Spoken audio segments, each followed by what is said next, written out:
Ce dimanche, qui, pour défendre la réserve marine, sanctuaire pointé du doigt dans la crise requin, et aujourd'hui privé de subventions, les militants écologistes vont manifester cet après-midi à Saint-Gilles. Nous en parlerons avec notre invité en direct.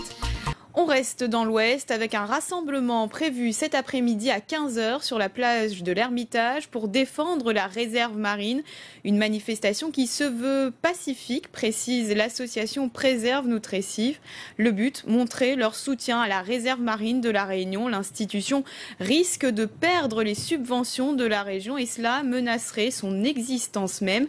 Avec nous pour en parler ce midi en direct de Saint-Gilles, Mélissa Cousin, conseillère municipale de l'opposition. Madame Cousin, bonjour. Alors comment va se dérouler ce rassemblement cet après-midi ?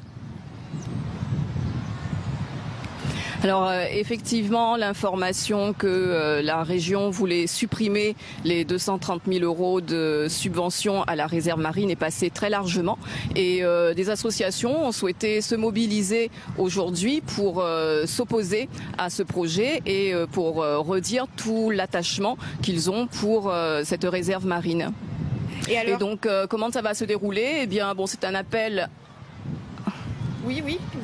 Comment ça va se dérouler ? C'est un appel, donc.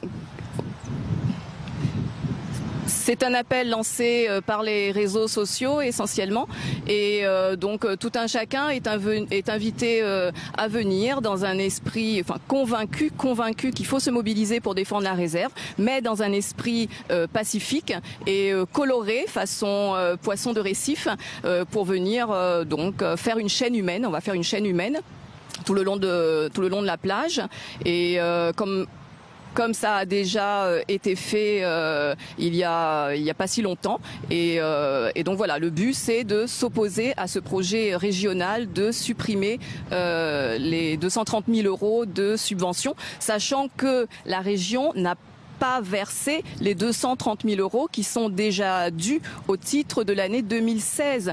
Donc ce qui est en train de se passer, il faut bien en prendre conscience, c'est que la région est en train de mettre la réserve marine en état de coma artificiel.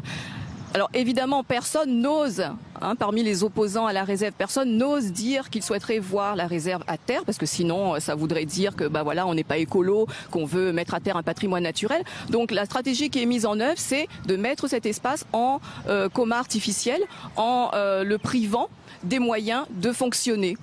La région, pour vous, est aujourd'hui le principal adversaire de la réserve marine ?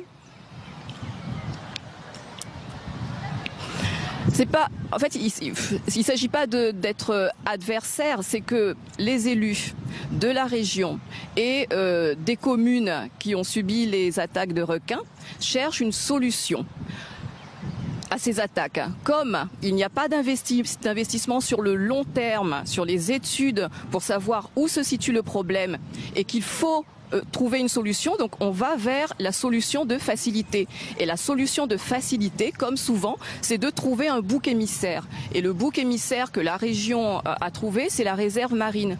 Et nous en reparlerons voilà ce qu'on veut dénoncer. Madame Cousin, merci beaucoup. On rappelle ce rassemblement donc à l'Ermitage cet après-midi à partir de 15h. La réserve marine, nous en parlerons ce soir également avec notre invité politique Didier Robert, le président du Conseil régional, sera avec nous à partir de 19h20. Nous évoquerons également le chantier de la nouvelle route du littoral et la présidentielle, évidemment. Didier Robert qui soutient François Fillon.